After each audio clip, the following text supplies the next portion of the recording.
Good afternoon, everyone. Welcome to MACEOS Webinar 3.0.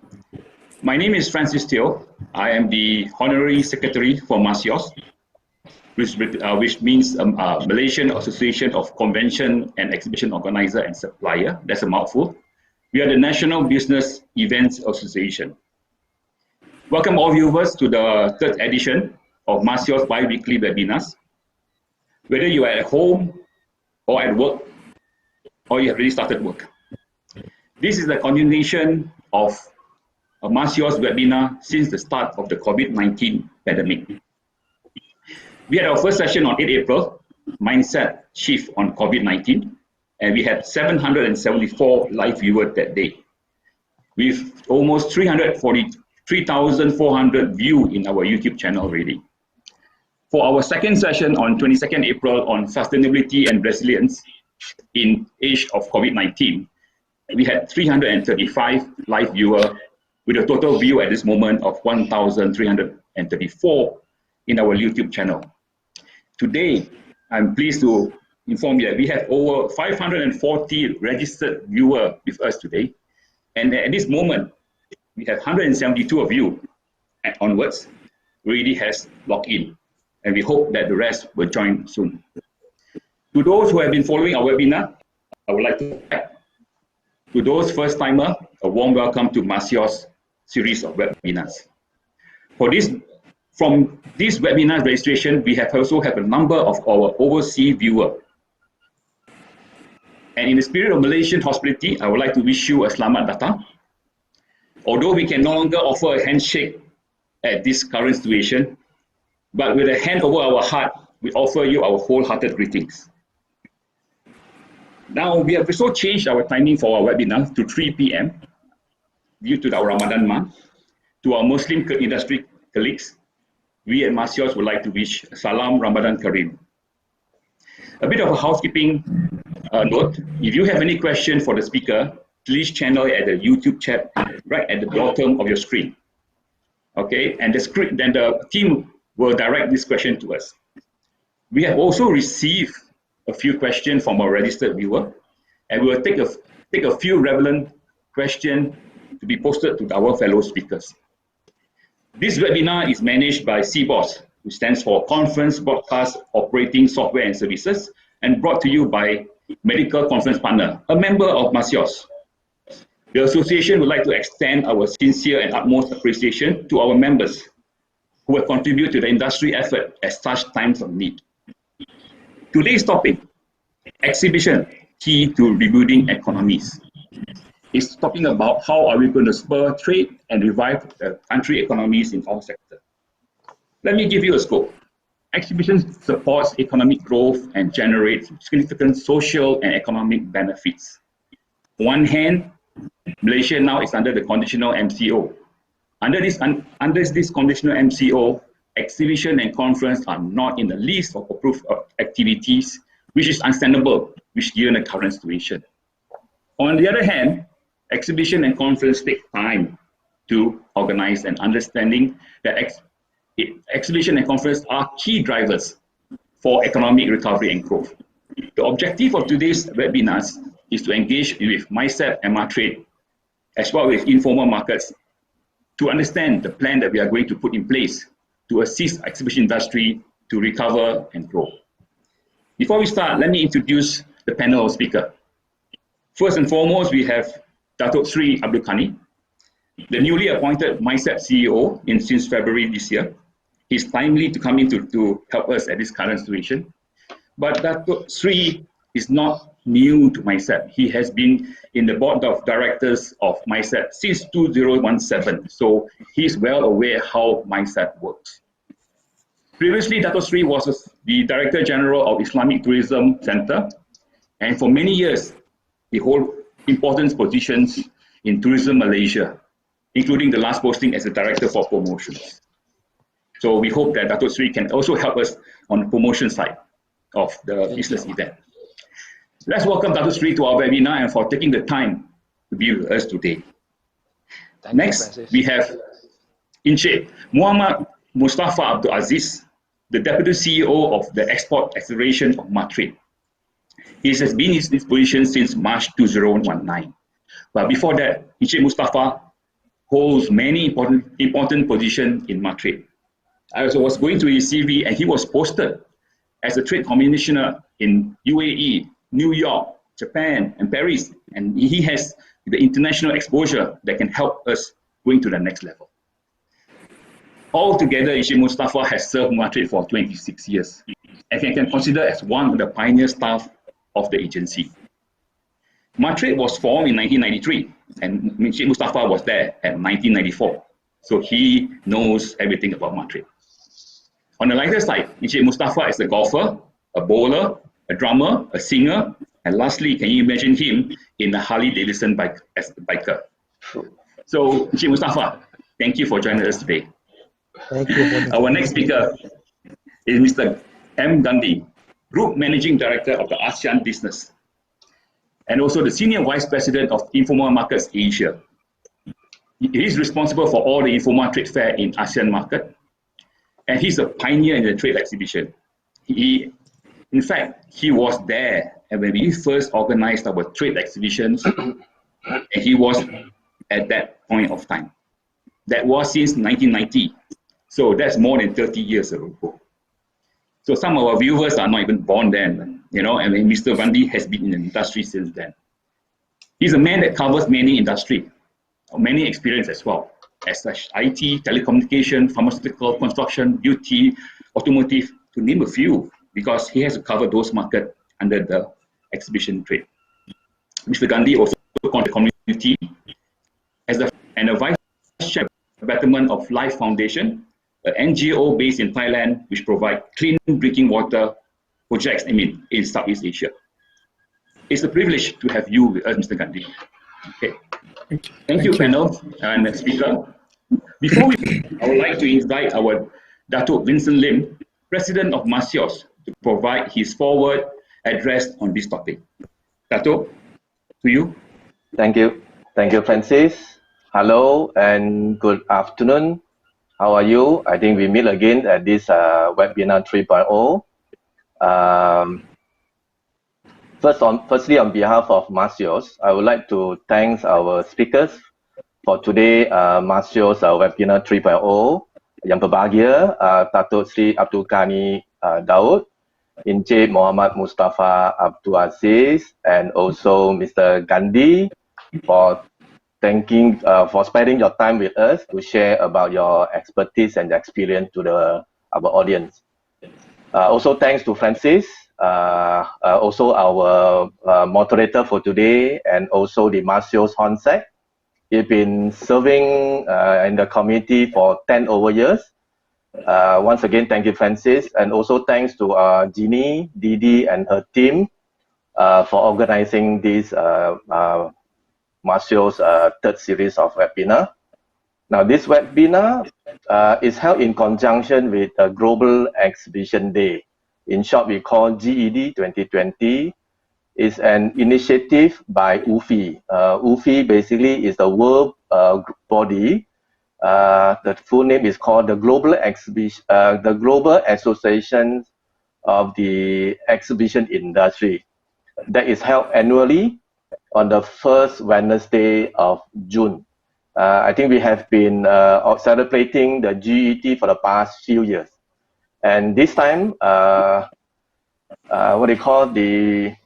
the idea for have this webinar is to run concurrently with this GED. So the theme is exhibition, key to rebuilding economies. Now, according to the recent report by UFI, also based on the GED 2019, there are approximately 32,000 exhibitions worldwide. 32,000 exhibitions worldwide, and also nearly 5 million exhibiting companies. Based on this figure, also they attracted about 303 million visitors coming from all over the world to visit the exhibition. The report also indicated the direct spending from the exhibitors generated from the sales. I think they generated is at US dollar 136.9 billion, or equivalent to 561 billion ringgit. So I think you will agree with me, this is a big business and is also a key economy contributor. Back in Malaysia, let's talk a little bit on Malaysia, our own country.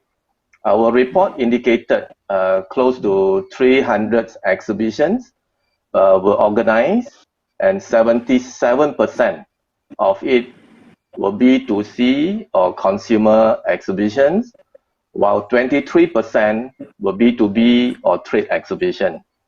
And we also noticed that a total of 95% of all the trade exhibitions were held in KL. So I think we can focus, a lot of trade show is all happened in KL. That's why during the last year, the committee of MACEOS, I think we are pushing hard. Perhaps I think the city bureau should require to form, to assist, and also to coordinate this 95% of trade show held in KL. So we'll follow up with the new minister, perhaps after the MCO is lifted. Now, based on the MACEOS survey report in 2018, our 2019 report is almost there, but we just preview something. A total of 11 billion ringgit in sales were recorded and contributed about 330 million ringgit to the national GDP. So Malaysia currently stands third in ASEAN, behind Thailand and Singapore in terms of the total exhibition space, capacity, and also the sales value.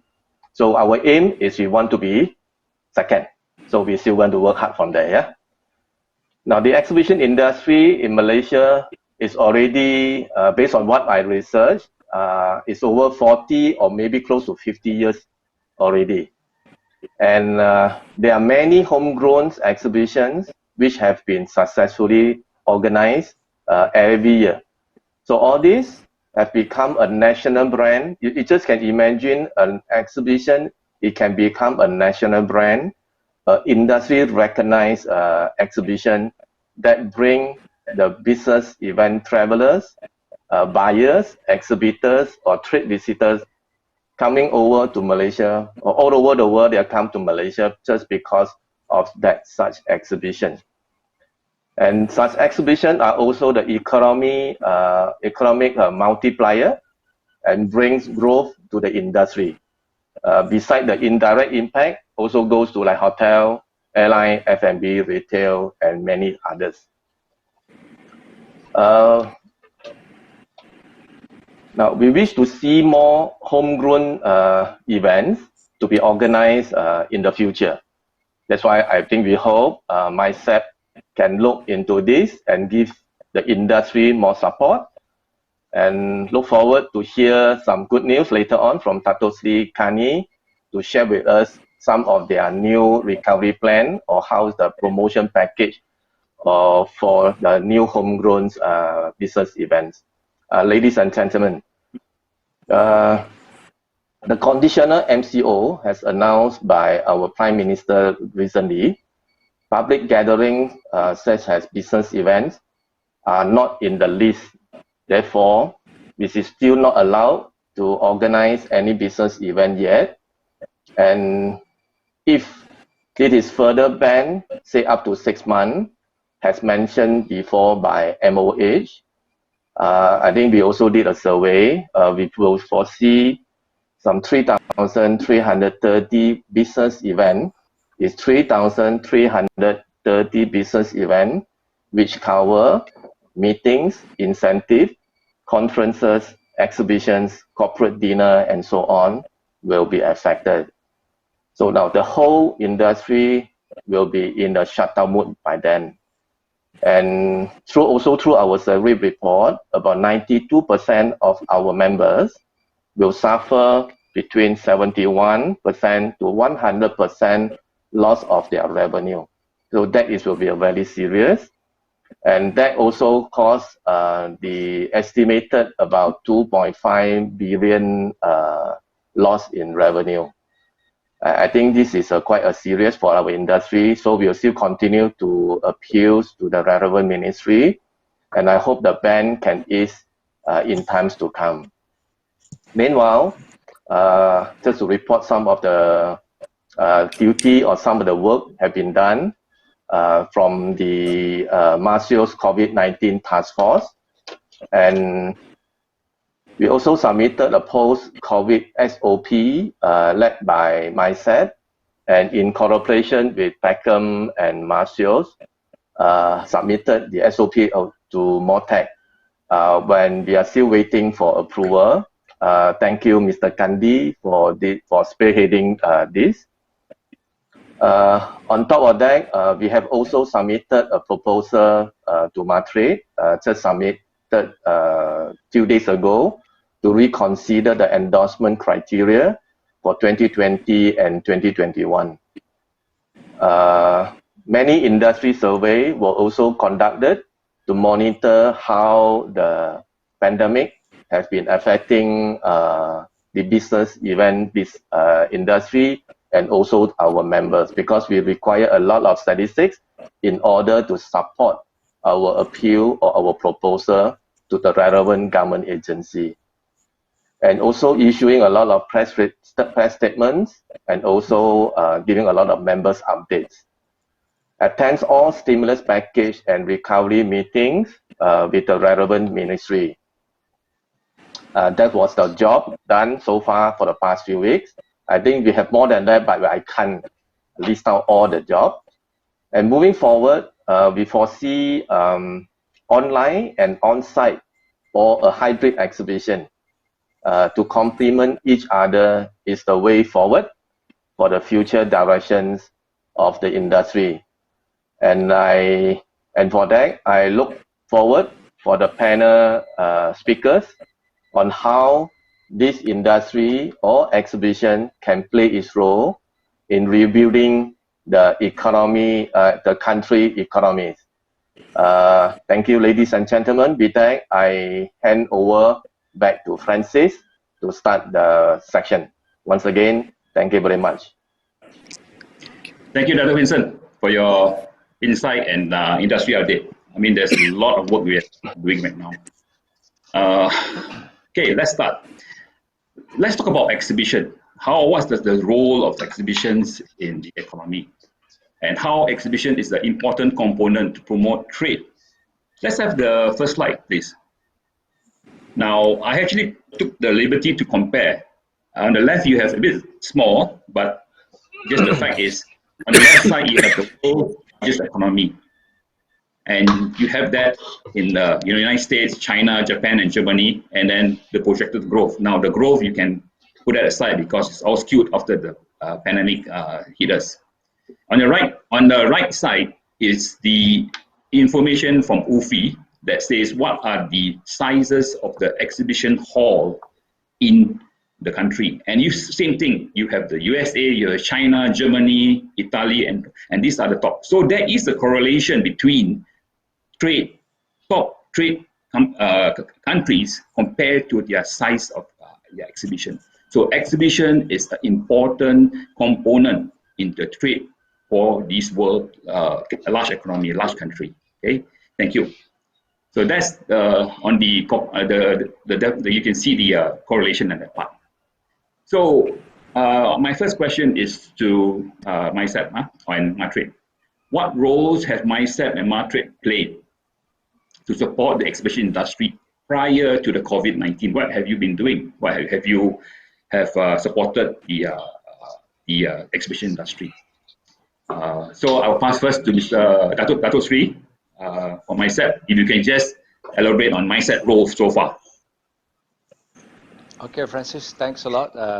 Once again, thank you to MACEOS for inviting me. Be honored to be here among the other panelists, the distinguished panelists, to talk about the importance of business event industry, in particular to the exhibition side. If we talk about the role of MyCEB, the primary role of MyCEB is to market and position Malaysia as a business event destination. This is our first role. The second role is to bid for and secure business event for the country. Okay. And number 3 is to enhance the experience for the organizers and delegates. And also, number 4 is to maximize yield for the country. This is very important. And also to promote the value and importance of business tourism to the government, stakeholders, and business community. This is written as our role, for MyCEB. But if you translate it to what we have done, according to this role that we're supposed to take for the industry in Malaysia, from 2010, when we first established, up to 2019, we have spent around 140 million ringgit to support business industries. We already secured 2,608 events altogether. Okay, bring in 1.295 million delegates to the country, and then with the economic impact of 16.5 billion ringgit. So this is the amount of money that been spent by delegates from around the world in the country for the past 10 years. Out of that 140 million support that to MyCEB has been given to business event, 30% are meant for the exhibition. And then out of 2,608 events that we have secured in the past 10 years, 325 are for the trade exhibition. So this is quite a big number, but it's only 30% of the total number that we had successfully secured, which means that we already spent about close to 50 million ringgit to support the exhibition side. If you look at the closer date, 2019, under business event, we have secured 145 events altogether, with an economic impact of around 2 billion ringgit, and then a total of international ringgit of 109,833. And then 2019 also, we have supported 8 trade events that brought in around 305 million ringgit to the country, with a total of 23,501 registered international visitors, with 71,504 international delegate days in the country. So this is our main role when we talk about business event, which exhibition is part of it. This is something that MyCEB can do for the business event, and we will continue to make sure that business event will grow further, especially in the exhibition topic that we are discussing today, whereby we have now the biggest exhibition area, which can accommodate 45,000 square meter exhibition, which is MITEC owned by MATRADE. So I pass to MATRADE. Maybe Mr. Mustafa want to add on something. Thank you, Dr. Sri, for MyCEB's data. Up to you, Encik Mustafa. Thank you, Mr. Francis. Thank you, MACEOS, for inviting me, and also to the distinguished speakers and our viewers. Assalamualaikum and a very good afternoon. Now, let me begin by saying this. Rain or shine, the show must go on. So why I said that? Because during the good days and the bad days, MATRADE is always there to assist and facilitate our exporters community to explore the international markets. And what I'm going to do is that I'm going to share with you the responsibility, the roles and functions played by MATRADE briefly, and then I will share with you some statistics figures, which will give you an idea what the involvement of MATRADE in terms of assisting the exhibitions industry to grow locally, as well as what are the assistance that we are giving to these Malaysian companies participating in the local exhibitions, as well as us bringing foreign buyers to the country. Now, MATRADE, being the national trade promotion agency under the Ministry of International Trade and Industry of Malaysia, is responsible to assist Malaysian companies to develop and expand their export market by providing necessary assistance through its head office, our headquarters in Kuala Lumpur. And we have 5 regional offices in West and East Malaysia, as well as our 46 officers worldwide. So you could imagine, the assets that we have and the amount of knowledge and experience that we have, which could benefit the exporters community. Now, no doubt that participation in major and iconic international exhibition has always been considered an important trade promotion platform for MATRADE.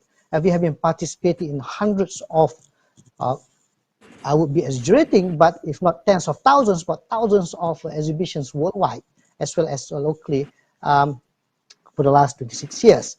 Now, just to give you some facts and figures, as I mentioned earlier, with regards to MATRADE's commercial presence in the exhibition space from 2016 to 2019, a period of 4 years, so that you will understand better, especially the exhibition industry, will understand better what been contributed by MATRADE directly or indirectly in that sense. Now, for the last 4 years, from 2016 to 2019, MATRADE took part and coordinated the participation of Malaysian companies in over 144 major international exhibitions or iconic events.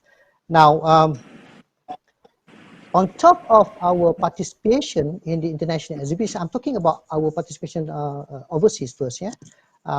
We also organize, MATRADE also organizes a program called the International Sourcing Program. In short, we call it INSP, in conjunction with major international exhibitions in Malaysia, such as Malaysia International Halal Showcase, or known as MIHAS, the biggest halal show in the world, International Green Tech and Eco Products Exhibition, IGEM, Malaysia International Furniture Fair, just to name a few.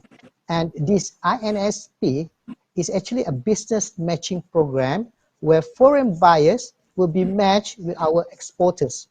Now, all our 46 officers abroad will bring in the buyers to Malaysia to be connected to our exporters. And for the last 4 years, MATRADE organized almost 70 INSPs, 70 international sourcing programs. That's quite considered a big number in that sense. Now, for the period, for that 4-year period, the number of Malaysian companies benefited from these 2 programs, participation in international exhibition as well as INSP, stood at 9,700 companies, and with sales of about 40 billion ringgit. 40 billion ringgit for the last 4 years.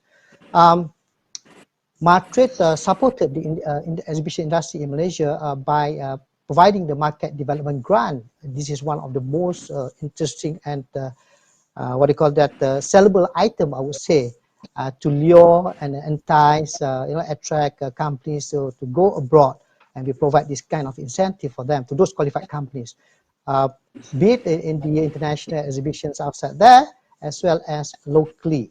All right, and so directly we are actually supporting the exhibitions industry in Malaysia by encouraging Malaysian companies to participate in your event, in your trade shows, and on top of that, we are giving incentive to them, as well as our overseas officers, 46 officers, will be facilitating, assisting in bringing foreign buyers to be matched with our sellers. Now, this is one of the approaches that we would like to encourage, not only to encourage SMEs to start exploring the export market without them going out of the country, but again, it is also a strategic collaborations with the trade exhibitions organizers, which we bring value through the INSP program. I think I'll just stop there. Maybe I'll respond to the rest in the next questions. Thank you.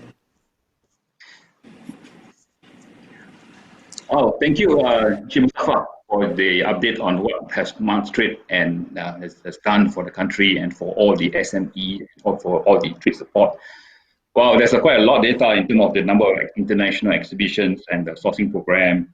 And also, I think everybody knows about the MDG. Okay, the next thing I want to ask is to Mr. Gandhi. As the biggest exhibition organizer in Informa markets in the world, how many shows does Informa has in this region, and how many industry and sector that Informa do serve? So after you, Mr. Yeah, thank you, Dr. Vincent and Francis. And it's my pleasure to share this platform with our distinguished panelist, Dr. Sri Abdul Khani and Encik Muhammad Mustafa. Thank you. The theme for today is the exhibitions, the key to rebuilding economies. Globally, Informa market stages about 700 over trade shows. In the ASEAN region, we organize approximately 70 events every year in 13 sectors. What's very important is what is behind these companies or these events. There are a total of about 4,000 small and medium enterprises who exhibit in these exhibitions over the last. Some of these events are taking place for 30 years. So what's behind these brands? The question that he was asking is about 18 verticals that we do, 70 trade shows, and it covers sectors such as oil and gas, manufacturing, machinery, beauty products, plastics, furniture, security. So quite a bit of sectors.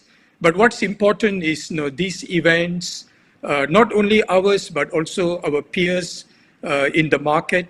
There are events, for example, that Dr. Vincent organizes on the architect, or Halal, the MIHAS exhibition organized by MATRADE. All these events that is organized by the industry, behind each of these events are SME, small and medium enterprises, who depend on this exhibition to build their business and to contribute to the economy. And that's the key that I would like to mention here. Wow, Mr. Gandhi, I look at the list that there's quite a number of exhibitions that Informa markets organize in ASEAN region. And I think with this pandemic and the postponement or cancellation of shows, so as a major trade fair organizer in this region, Mr. How does this fare for Informa? Could you share your predicament on this matter, the challenges that you face? Yes, as you know, the principles of exhibitions is to bring people together. And the governments all over the world now, their principle, their main objective is to keep people away, separated. So so there is a conflict in that sense. So we understand, and we ourselves support this decision of the governments worldwide, because this is not the time for us to bring people together until we are able to flatten the curve, able to have an understanding how to operate in a new norm. So we are absolutely supportive of this. Of course, this has caused a major financial loss, not only for us as an organizer. The bigger you are, the impact is bigger. It's naturally, yeah. So in fact, I just was looking. I had a call with my colleagues in globally, in London and Hong Kong. We are looking at postponing events up to nearly $1 billion of business this year. Might be moved to next year. When we say move, that means there's no money this year, but there's only expenses. But we understand that this is the time. What we are very glad is the shareholders of Informa globally. These are pension funds. They are some of the shareholders of Informa, governments, such as there are specific investors, and they all have put in additional nearly 5 billion ringgit worth of money they've pumped into the company. Especially, I'm so glad to see the organizations such as these monies that are held by governments. Yeah, so that shows the commitment and the trust that these exhibitions will come back. Exhibition industry will come back. So that is key, because in my opinion, trade shows, it's a matter of time that human beings are gregarious in nature. The word gregarious means we cannot live alone. We cannot just, if you go to a prison, sorry, this is an example that I want to give.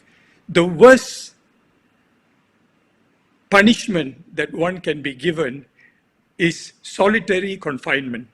There is nothing worse than that. You just put somebody, don't see any other human beings.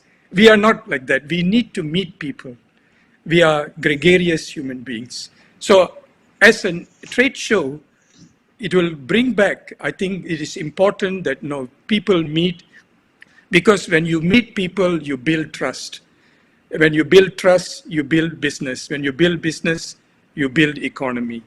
So, so this is what I would like to share, that for the question that you're asking, what is the impact? The impact is quite significant, but we believe in this business, and not only we believe, we are talking to all our customers, they also believe, and they want to come back. Many of them, for example, when we told them that we are moving the exhibition to 2021 and 2022, they told us, just keep the money, please roll it over for the next event. So that's the confidence that our customers have shown, and that shows that trade shows are there to stay, to rebuild economies.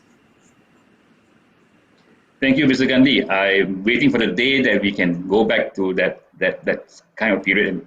Okay, I'd like to show a slide here on the MIF. We took a bit of data from MIF. Can I have the data up? These are the sales that is actually, because MIF is one of the few events that can tell what are the sales generated during the exhibitions. And they have been doing this every single year since the inception. So last year, looking at last year's data, 1 billion of sales on 2019 were closed in MIF. And can you imagine the value? And that's actually 4 billion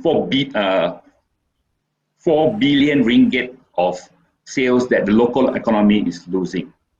And without that sales this year, how are we going to get that revenue for the local? And this is talking only about the furniture exhibitions. Okay, so thank you. So this is that we see what kind of loss that we have had in the exhibition industry. Now the exhibition industry now are in a dire strait and is calling for its lifeline. And with the travel restriction imposed all across the world, international long-haul buyers cannot definitely fly in to close deal.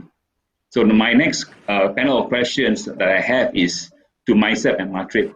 With these challenges faced by the industry, event industry, and also the other sectors industry, because MATRADE also does the other sectors as well. What is your current direction and support for the business event industry for this year, and hopefully it will also carry on for next year? So what are the plans that you have from MyCEB and MATRADE for the industry? Dato Sri, will you please provide your thing for MyCEB? Thank you, Francis. As for MyCEB, because we have been, one of our primary role is to support the industry, to promote the industry. So with the availability of our fund, we will continue to support the industry, of course, to bring numbers of exhibitions, events into Malaysia and happen in Malaysia.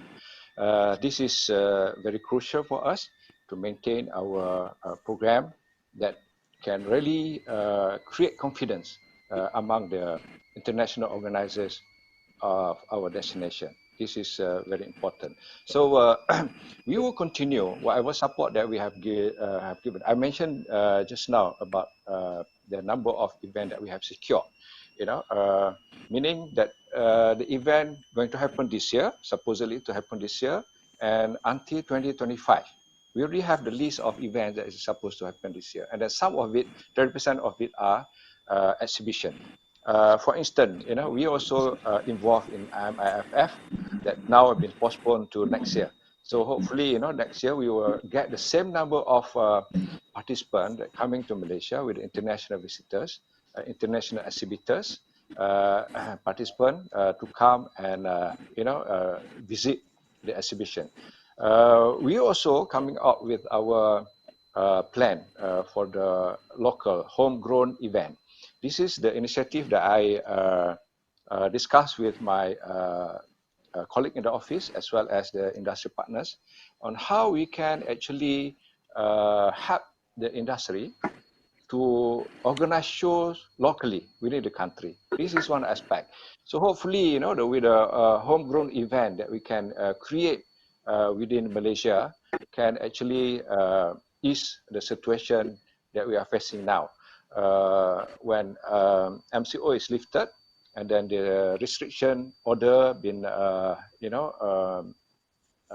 lifted by Ministry of Health, I think we have to continue pushing this because for me, exhibition is very special because the visitors coming into the exhibition is registered visitors, and then you can plan accordingly how many of them can come into the exhibition. We can tell them, you come to this time to see the exhibition with certain numbers of people, because we have to adhere to the social distancing. Say 1,000 square meter exhibition space, we can accommodate 250 visitors. So we allow them to come for 1 hour, 250 visitors. This is something that we can do, the exhibition can do. So we should continue pushing MOH that we have to adhere to the SOP that, going to be approved by relevant parties or authorities, so that we can bring more exhibition to Malaysia. And also, the next program that MyCEB has is the Let's Meet Tomorrow. So this is to give a confidence to the existing exhibitors or organizers that we are ready to accept exhibition, to support the exhibition in Malaysia or the events in Malaysia in the future. As a government agency, this is the primary role that we have to look into, because we also have to look into the contribution, as we have been mentioned just now, previous year before COVID-19. This industry has contributed a lot to the tourism industry as well as to the whole economy of the country. So this is some of the program that MyCEB has, looked into. But also, I think some of the organizers are very familiar that into the exhibition enhancement program that MyCEB has. I already asked, look into this. That we are come up with a special package now to lower the condition that we already normally impose to the organizers to get our assistance. I won't tell you the detail here, but definitely we will upload into our MyCEB's website for the industry to know, and we will circulate to the industry, to know about it. Hopefully, that with our assistance, our program that we're going to introduce would entice or create interest for the organizers to come and exhibit or organize the show in the country. Thank you. Thank you, Dr. Sri. So I believe that your team is getting ready. When the borders open, we are able to, start business again. No matter it's small or thing like that. We understand that Yes. The SOP we have really been forwarded to the government. So we just have to keep on lobbying. So on to you, Mr. Encik Mustafa. What can MATRADE help us? What can MATRADE help the exhibition industry? Could you elaborate a bit further? Yeah, before I respond to that question, let me just give you an overview of what MATRADE is planning to do in 2020, just a brief one. But the COVID-19, undoubtedly COVID-19, the pandemic, has resulted businesses to a standstill. Movement of people are restricted, borders are closed, and situation is very delicate and unprecedented challenge to the business community. Now, we feel the heat. MATRADE, as the National Trade Promotion Agency, we feel the heat. All of us know that the cancellations and postponements of exhibitions, I'm going to focus on exhibitions because this is a subject that we're going to discuss today, definitely impacted not only the exhibition industry, but also Malaysian exporters very badly, and MATRADE as well. Now, for 2020, our annual work program, briefly, now we have 72 trade activities or programs are planned for 2020, of which 46 are MATRADE participation in trade exhibitions, more than half, and 9 are NSPs. So in total, you're talking about 55 out of 72 are very much related to the exhibition, trade exhibitions. So you just imagine the contributions of MATRADE in the sense that a number of players, exporters that we take with us outside there, and as well as the foreign buyers that we're bringing in. We plan all this to Malaysia this year. Now, however, up to end of April, MATRADE could only participate in 4 exhibitions outside there. And with the uncertainty, we are unsure if we are able or not to execute the rest of the programs till the end of the year. Even you're talking about second half of the year, it's almost there, 1 more month to go or 1.5 months to go. And despite these uncertainties, business continues as usual in MATRADE. Why I said that? Now, MATRADE continues to extend our assistance to the Malaysian exporters and foreign buyers by enhancing our engagement through virtual B2B meetings. Now, we have done this in previous years, but the number increased significantly because we have to reach out the buyers, importers outside there and connect them with the Malaysian sellers, exporters. And so far, during the first, second MCOs, we have conducted 474 virtual B2B meetings, 474. And this is basically a assistance rendered by our trade commissioners outside there when they find buyer importers who are interested to buy source product from Malaysia, and then we connect them with the Malaysian companies. Now, on top of that, we have also disseminated 360 trade leads to Malaysian exporters. This is very important for us to channel these trade leads to Malaysian exporters that maybe will result to business transactions, as well as 188 market intelligence report comprising market alerts as well as market studies. So we don't sit down. So people stay work from home. People thought that you're not going to the office and do nothing. No, we're always in front of our notebook and laptops. Now, in creating a robust ecosystem, we welcome any dialogues and establish strategic collaborations with business event industry players. For example, for those who like to embark on virtual exhibition. Now, however, this collaboration should have capabilities. Sorry, however, the collaborators should have capabilities in providing efficient digital infrastructure and services.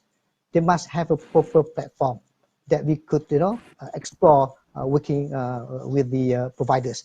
Now, if you're a golfer, you go for a golf tournament. What do you expect actually at the golf course when you check in? You're basically looking forward for the prizes to given out by the sponsors, and even the goodie bag. What's inside there? Golf balls, towels, and whatnot. So the same thing. That's why I keep it, not to the end of the session, but I want to share with you that MATRADE is looking. What I mentioned just now, that MATRADE is looking at expanding the scope of MDG, the market, which include virtual trade exhibitions. So we are looking into it seriously now. Let's pray hard, everyone, and we get some positive news in days to come. Now, hopefully, The physical, Mr. Gandhi, Datuk Sri mentioned the importance of having these physical exhibitions. Let's pray and hope that physical exhibition will make a comeback in the business scene by addressing the issues of 3 C's. That is crowded places, confined spaces, and close conversation which occurred in the exhibition and convention business. We got to address this. And then a new business model and some re-engineering need to be considered by the industry. Look at that element, look at that component. Definitely, I think that there will be a light at the end of the tunnel. Thank you. Thank you, Encik Mustafa. So I got it here, the 3 C's, right? The 3 C's that if we can overcome the 3 C's, then it's possible to do an exhibition. So I will believe that now, since that the funds that for this exhibition that was planned could not happen, I believe that this fund will be then diverted to all these other projects into maybe supporting the virtual exhibition, which we will discuss a bit later in our topic. So thank you, Encik Mustafa. At least we know that MATRADE is doing the best it could.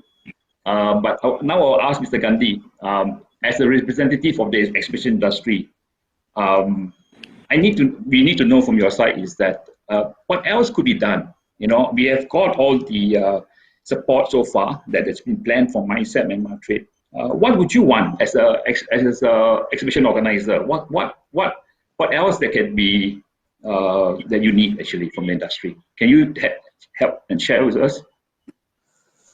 First of all, I want to say that we have one relationship both with MyCEB and MATRADE, very open, yes. And we are very lucky to have leaders in both MATRADE and MyCEB, open for dialogue and listening and giving ideas. Especially the MATRADE, when he was mentioning about those meets that's organized during exhibitions like in MIF, even during ICW, we have seen how much the commissioners do to bring the right buyers, and we really appreciate that, and also MyCEB. But today we are in a very unique situation, so it requires extraordinary efforts, both the industry and the government, to make sure that we survive and come out of it. I think one of the most important area, as Mr. Mustafa mentioned, is the 3C. We and I had the privilege of working together with the industry to come up with the standard operating procedure that has been submitted to the government. And this standard operating procedure is, we as the industry are ready to start exhibitions in August and September. We are not saying that we are going to do it now, because we understand, because we do not want to put our staff, customers, or anybody at a risk. But we believe that by August or September onwards, we should be ready to organize exhibition based on this standard operating procedure. I want to emphasize one thing very important. Exhibitions, trade exhibitions are organized by professional exhibition organizers, PEO. And PEO, our DNA is SOP. That's all we do for living. Every day for the last, our industry works on SOP. We make sure that the floor plan is organized. We spend 1 year of planning just for a 3 days or 4 days exhibition. That's how we live. So for us to introduce and implement an SOP, as was mentioned just now by both Dato Sri and Encik Muhammad Mustafa, is very possible.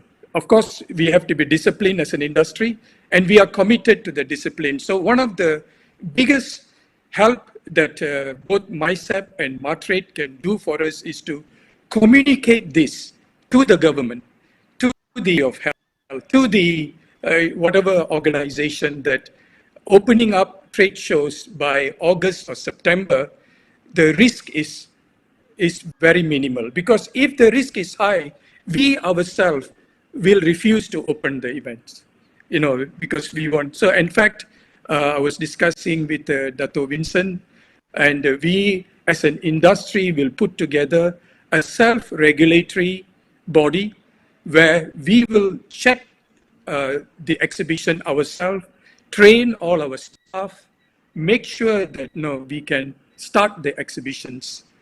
Because we are learning also, we are also sharing from what's happening in other countries. The first country that faced the COVID is in China, and China has already started exhibitions now.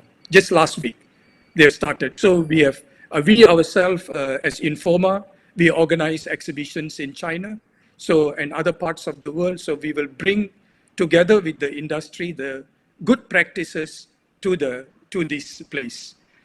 To ASEAN as a whole. I think one of the first, what I foresee is the exhibition industry will open on 3 levels. First, it will be domestic exhibitors and domestic visitors. That's how it will start. Then I foresee that, and this is something that we would like to really promote, is bilateral agreements. Let's say Malaysia comes down with situation of, the word is zero. Say we have 0 cases or very low cases for a stretched period of time. And then maybe we could sign a bilateral agreement with Taiwan, which is similar, or Thailand, which has similar situation. Open the market, to exhibitors from certain countries, visitors from certain countries. Then maybe China, because I think China will come out first. Maybe there could be bilateral. So in the beginning, what I foresee, we call this green exhibition. In fact, we have done for Informa, we have done this matrix. Only local exhibitors, local visitors, then that will start first. Then with certain countries that has got low level, which can open. And then the third level is hopefully by the time, the global will open up when the vaccines are ready. But we cannot wait till vaccines are ready to start the exhibition and start our economy. And this is where we need the governments to support this idea. One last point I want to mention is, it's a risk. It's a, even if I take my car to the highway, there is a risk. But of course, we want to minimize the risk. If we wait for 0 risk, then become vegetable. So I think it is important that we have to find a way to come out of this. And sorry, Francis, one thing that I like to request both MATRADE and MyCEB is, for the events that is being postponed to 2021, I discussed with our industry peers, their request, especially to MATRADE, is the threshold for MDG grant, to reduce it. Because in the 2021, some of the exhibitions that is postponed, or those events that are going to take place in 2020, end of the year, we may not be able to reach those minimum requirement because of the global situation of international buyers and things like that. So if MATRADE can be a little flexible in allowing the MDG grant in this situation, we will appreciate that. Thank you. Thank you, Mr. Gandhi. That was quite interesting. I mean, I understand that first thing is that the government need to put a trust on us. We have everything in place. We have the SOP in place. We can do this, put a trust to us, and then opening by the level, start small, start local, then go regional, and then hopefully international, back to international. And as well as to reduce some regulation. I think that is now being considered by MATRADE to meet all those regulation. So thank you very much, Mr. Gandhi. I think that our partners, MyCEB and MATRADE, has taken note on that. All right. So next topic we're going to go into, that is going to be a bit of everybody's going to talk about, is about exhibition digitalization. All right. So before I continue, we're now at 4 o'clock. I need to ask. I know it's a Ramadan month, but I will just ask the speaker if you can just extend another 20 minutes for this webinar. It's a bit extended from the 1 hour. No Thank you. Yeah. No problem. Thank you. All right. Thank you, both all speakers, because your time is very valuable. Okay. So we are talking about the digitalization of exhibition. People are talking about virtual exhibitions, and people are talking about hybrid event, things like that.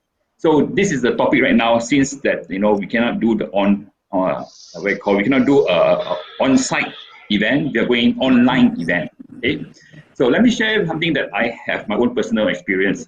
I remember about 2 decades ago when internet was introduced. For those young ones, internet did come out later, right?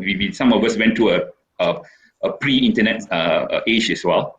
It was introduced. Many people in the industry actually said that this would be the end of the exhibition industry.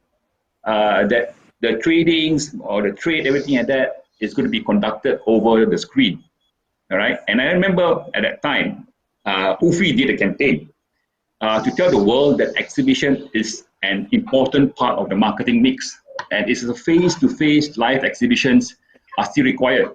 So I had this, I did some research of the old poster. They actually sent out this poster. Can I have the poster out again? It's a bit old. The poster is about over 20 years ago. But they did this campaign and they say that, these are the things. It's a bit blurry because it's 20-year-old poster. That it says that in exhibition, you can have all these 5 senses that you cannot do in online or hybrid or virtual exhibition. You have to got that sense, to touch, to smell, to taste, everything like that.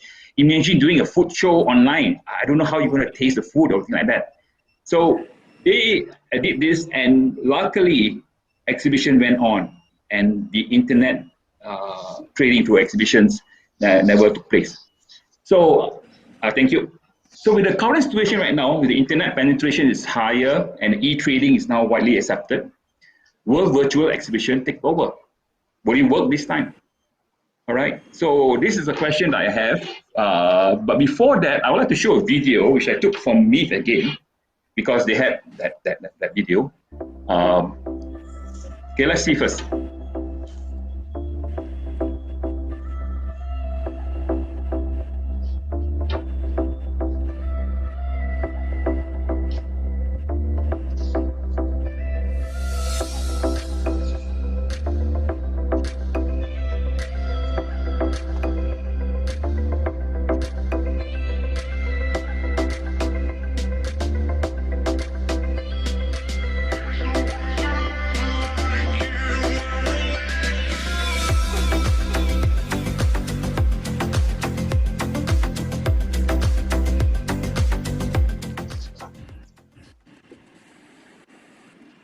Thank you.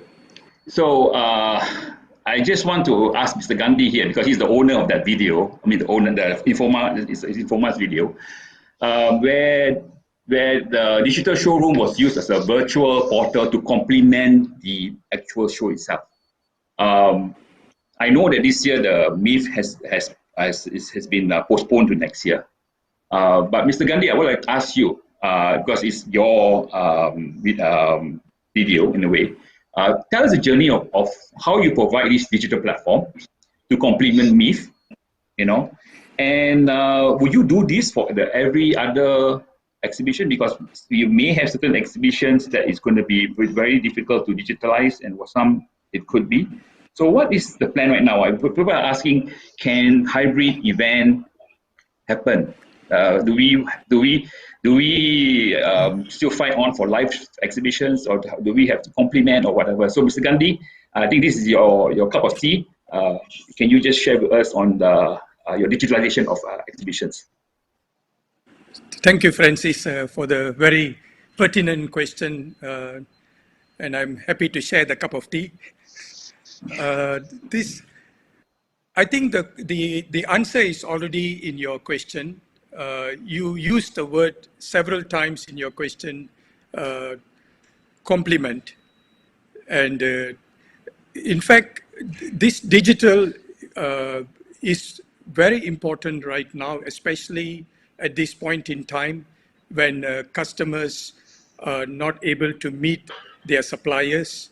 For example, MIF itself last year, $1 billion of about 4.3 billion ringgit of business was conducted.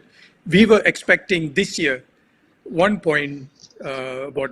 slightly above $1 billion, nearly 5 billion ringgit of transaction to be done at the March event.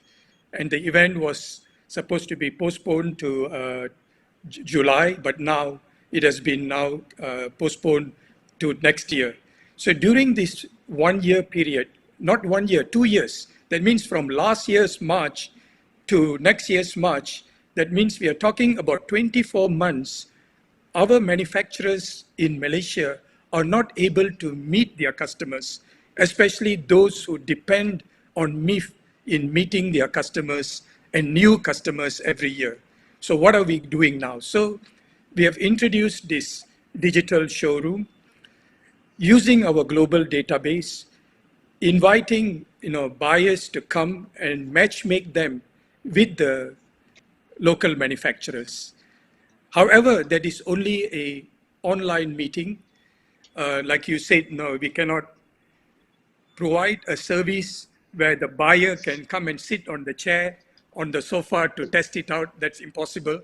So it is just to supplement and complement and to fill in the gap.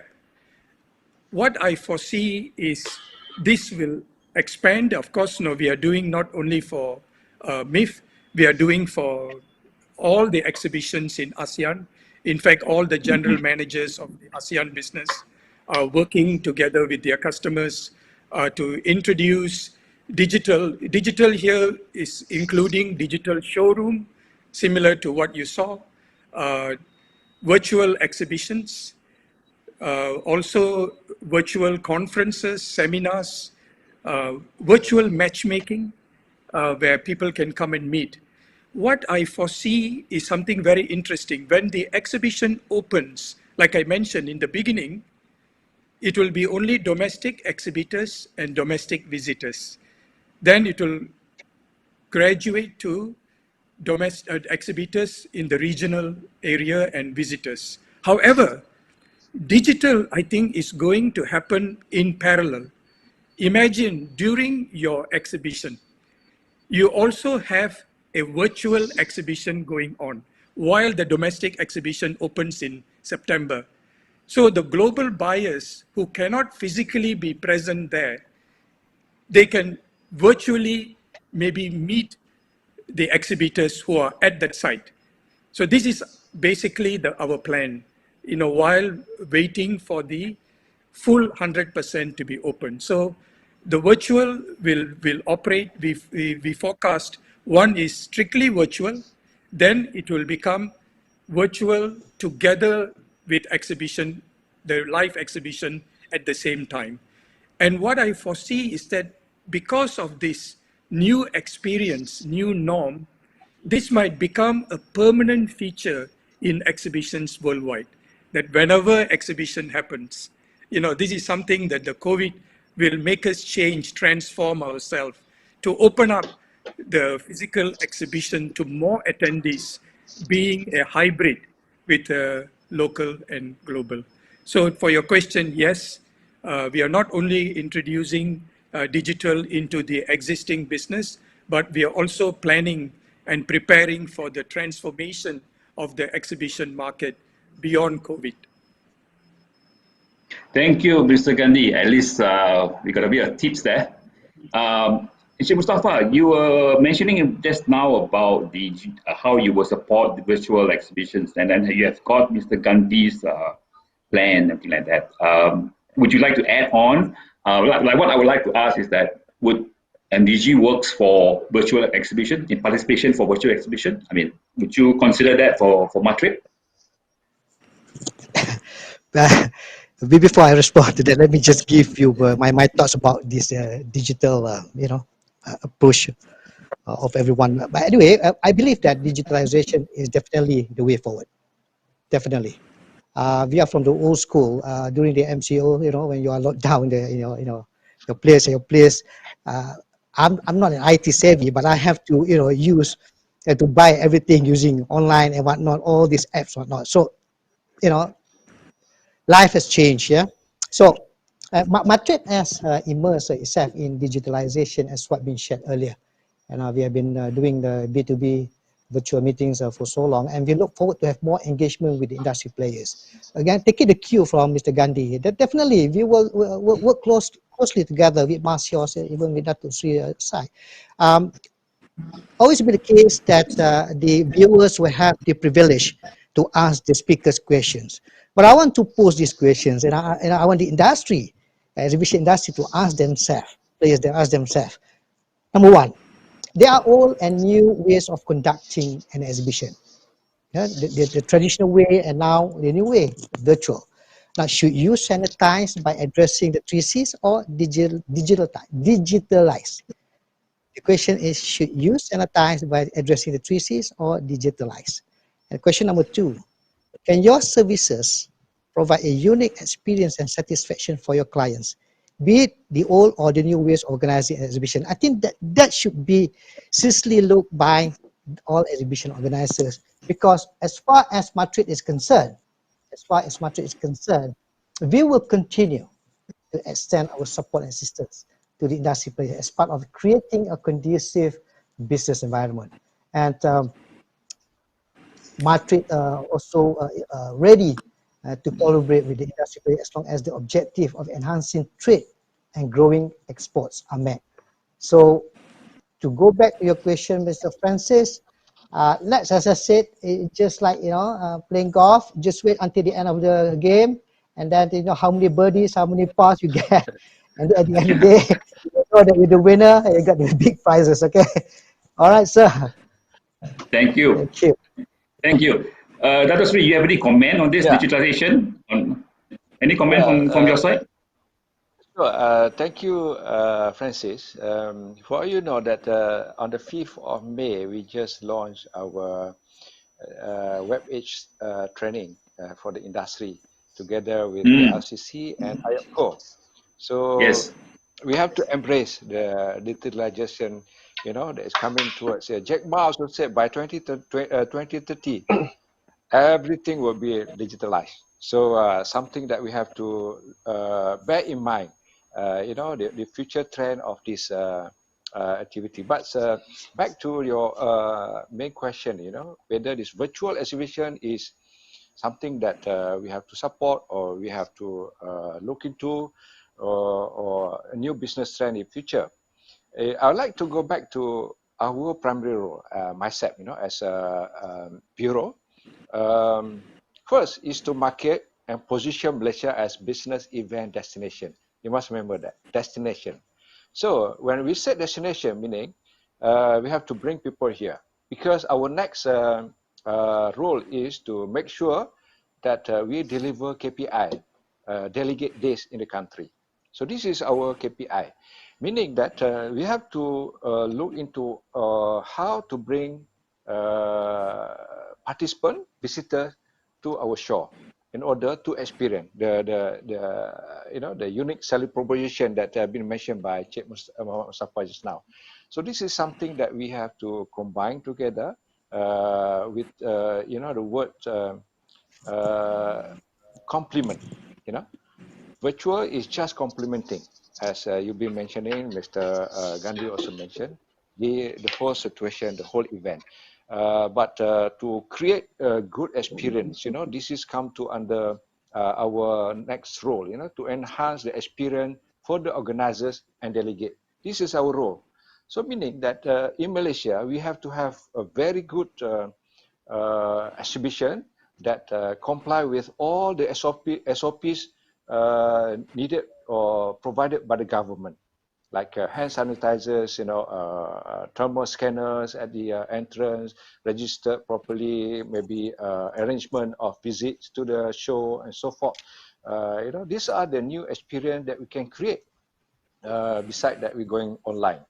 Because virtual, definitely, if we are going to talk about food exhibition, you have to come and taste it, definitely. Like, mihas, you have to come here. In fact, when we buy furniture also, Mr. Gandhi, I like to know what kind of leather. I want to see it myself. I want to touch it before I buy it online. But along the line, maybe, the internet technology become better. You can, see or know the material better online in the future. I do not know, because doctors now can also doing operation, from far. So something that we can anticipate in the future. Thank you. Okay, thank you. So that's I think that's all the comment we received, and it's quite interesting that digitalization that is a complement but cannot in a way replace entirely. We need to have that live exhibition as soon as possible. So that's the end of my question, but I do like to take some questions from the viewer. We have received number of questions from our pre-registered viewers, but most of it has been covered by our panel. I would like to ask a few that they're asking for the SOP. We have covered that. They're asking about the path of recovery. How do we recover from this industry? Mr. Gandhi has really talked about the level 1, level 2, and level 3, and also Ichi Mustafa talking about the 3 C's. So those has been covered. So I'm not going to repeat again, ask the same question, because they have covered all those questions. But there are also some which we received from the other live questions, and I would like to pick up a few that is not yet been answered. First one is talking about the one question that we have here is, now I want you guys to take your crystal ball out, and a lot of questions is about, one of the questions says, when do the panel think the earliest exhibition and event can return to some normality?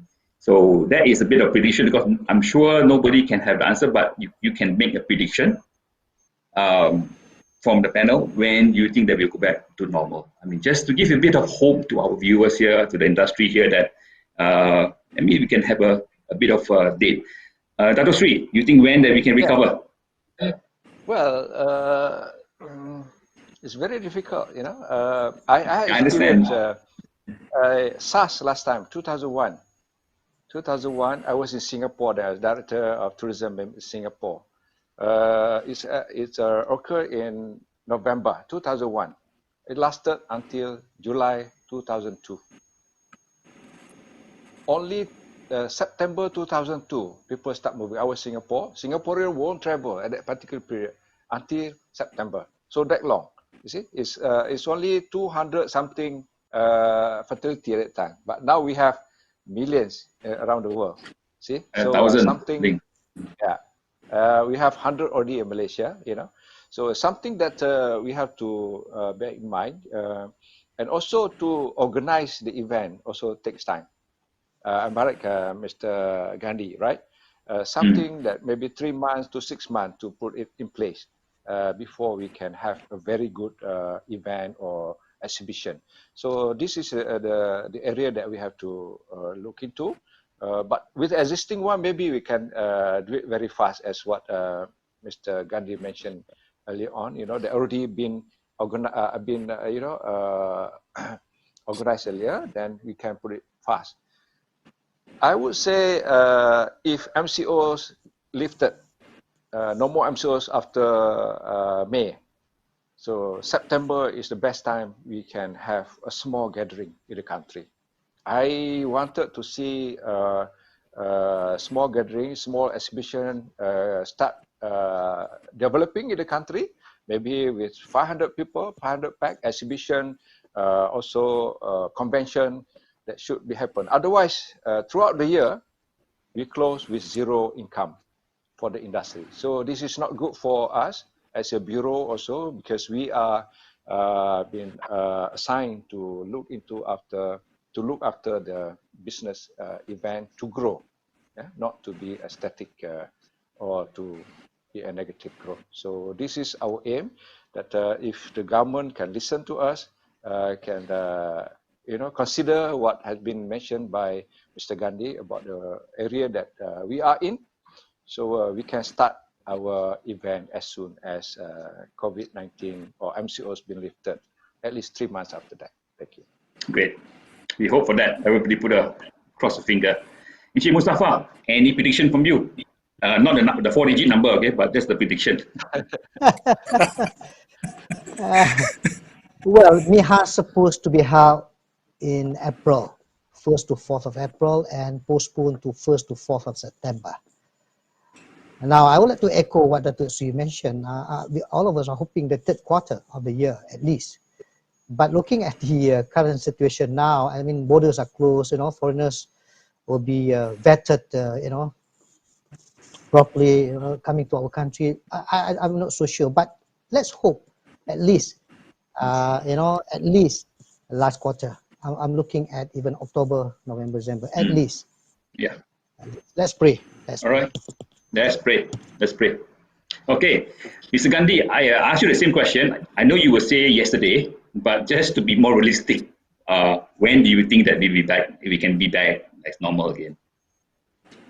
I'm always realistic, yeah, because we are in the trade show business. So what we are doing is I'm actually watching China, because China would be a very good benchmark for us. If you look at China, the lockdown in Wuhan, happened in January, right? And now it's May. So 5 months later, they have already started opening up. So let's say we are not as efficient as China. Assume give another extra 2 months. So if you use that basis, I think, as Dr. Sri mentioned, maybe we could start opening up in a measured manner. I would like to use the word measured for domestic, sometime in late August, September. And then we go through the learning, and then maybe October, November, it goes to the next level. And next year, it will come back. That's my prediction. However, it won't come back fully. It will still be with a lot of strict, the triple C that Inche Muhammad mentioned. But in this aspect, I would like to propose to the exhibition industry, not only the panelists here, whoever is listening from within Malaysia or worldwide. I know there are participants from the exhibition industry who are here listening from worldwide, to fight the putting exhibition into the same box as mass gathering. We are not mass gathering. Let's be very clear. We are organized exhibition, organized meeting. If you really want to use the word gathering, is fine, but organized gathering. Why? Because we know who is coming. It's all pre-registered visitors. It is not anybody can walk in, because this is a trade show. We just don't want, anyway, even in the past, we don't want any Tom, Dick and Harry to come to our event. Am I right? These are people who are relevant. And then we know who they are. We can control their time when they want to come. We can train the exhibitors. We can train the visitors to follow the 3C that was mentioned just now. So we should be able to come back to the market very quickly. I think we are more organized than the supermarket. If you can open supermarkets, I think trade shows, we can manage it. Of course, as organizers globally, we need to be very, very responsible to ourselves, our staff, our customers, the visitors, and the economy as a whole. Because if anything goes wrong, it also can backfire. So we have to be 100% committed to that, the safety measures. And I think, and I believe that we can do it by starting from September this year, at least for Malaysia. Okay. Some countries, sorry, one last thing, some countries might even come faster, like Vietnam. Vietnam, there's 0 case for the last 2 weeks. Taiwan, some countries will come even faster. Yep. Thank you. Thank you. Thank you. At least we got some prediction there on that, on when we can go back to normal, kind of thing like that. So I'd like to take one more question. And this is a very straightforward question. It's directly to you, Mr. Gandhi. They ask you, can you share, how can you monetize your virtual exhibitions? Is there, money in it, kind of thing? Just to share a bit on this question. Okay, this is a very good question, because the challenge as professional exhibition organizers have, because our DNA is face to face. And what happens is it's difficult to train our salespeople to sell something beyond the exhibition space. The problem that I have with our, normally in the exhibition industry, salespeople is it's very easy for them to give away these things for free, like the showroom or all this digital complement. But to change the mindset and to really understand that there is a value there, and to make sure that you can charge for it, to educate the exhibitors and also our teams. Yes, there is value, there's real value. Because when you talk to the customer while they are waiting for two years to meet their customers, new customers, if they can meet new customers online, there is a value and people should be ready to pay for it. It's not free. Yeah, so this is where I think we need to educate both within internally and also externally people, so that if people don't pay for it, if it is free, people don't value it. That's my experience. If you give it them free, they won't put effort to update their product data. They keep it updated. They won't put their key people into it. No. So people must pay for it. Then plus, when you pay for it, you can invest more in the technology. So everybody benefits. No. How much to charge? It all depends on the value. Thank you.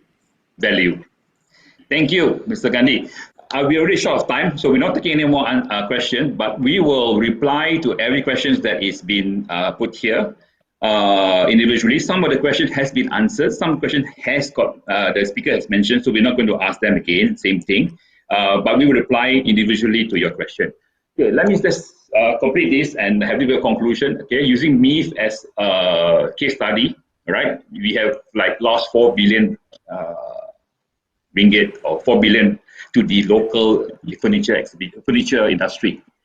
So I hope that the viewer can understand the significance of exhibition in rebuilding our economies and how it supports the local industry, which then support local employment and also at the end of it, the government's coffer, go back to the government.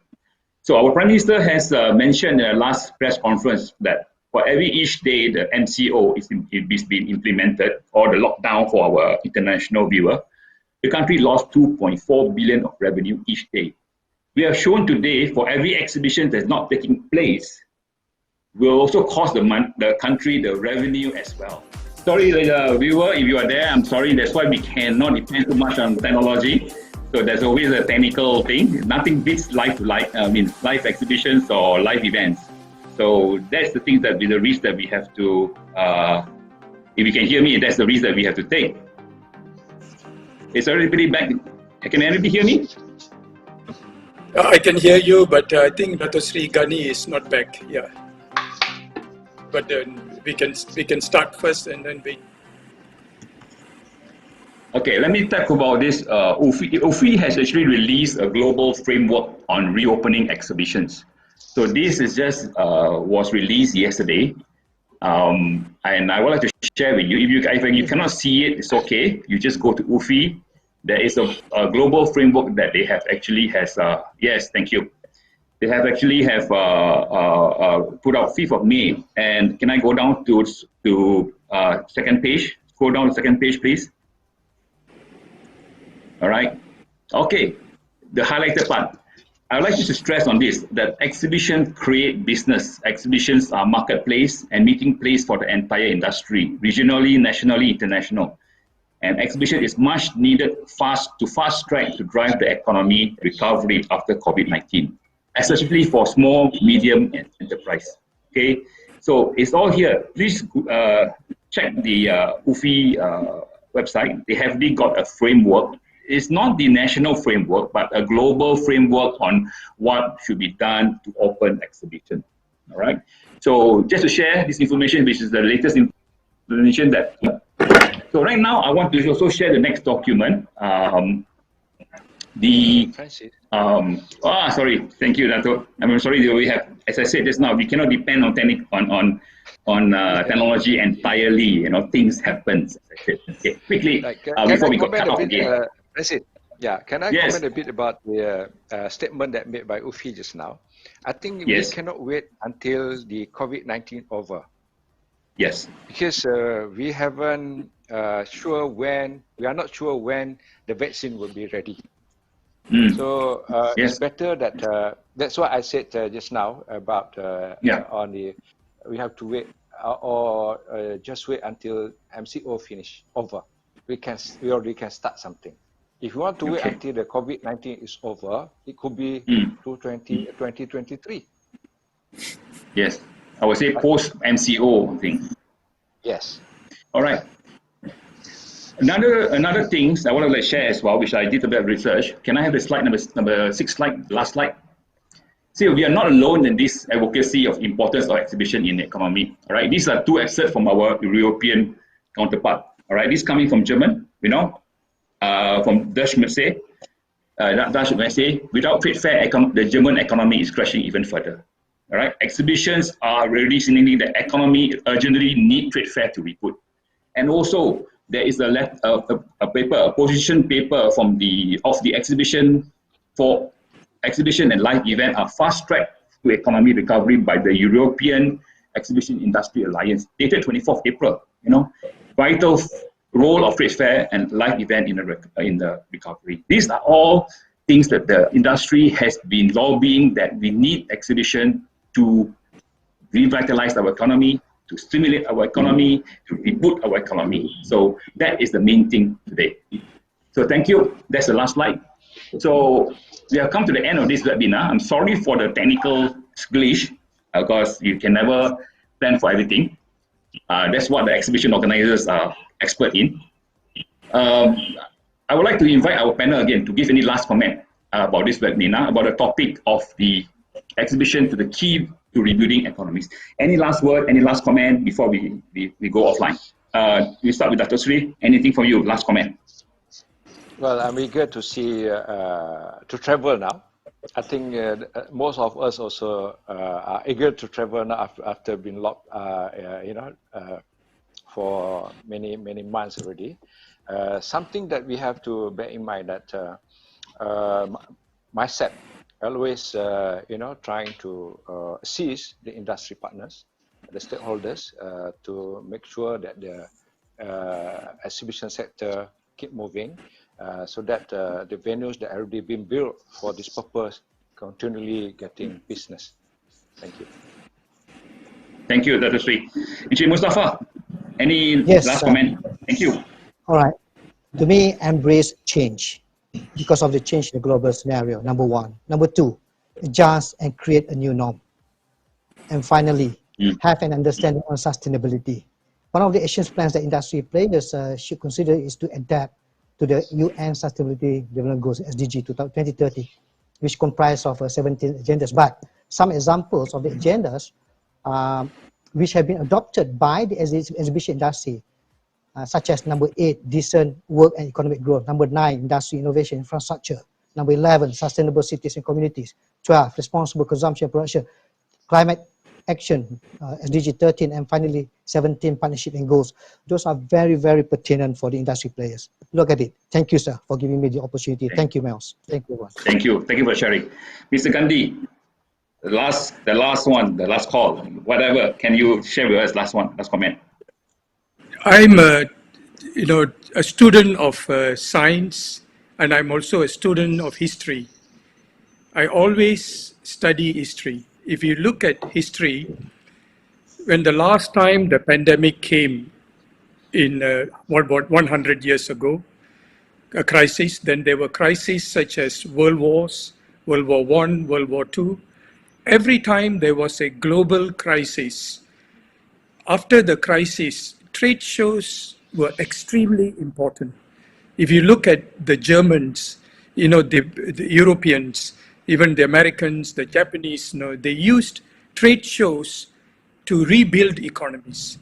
Because during crisis, supply chains collapses, existing suppliers collapses. For example, in Europe, there was the Marshall Plan. So there will be new geopolitical changes after crisis. And with these new changes, trade shows will become critically important to rebuild economy, because there will be a new order. Naturally, whenever there is a crisis and people come out, a new order. With a new order, there has to be new information and new links created.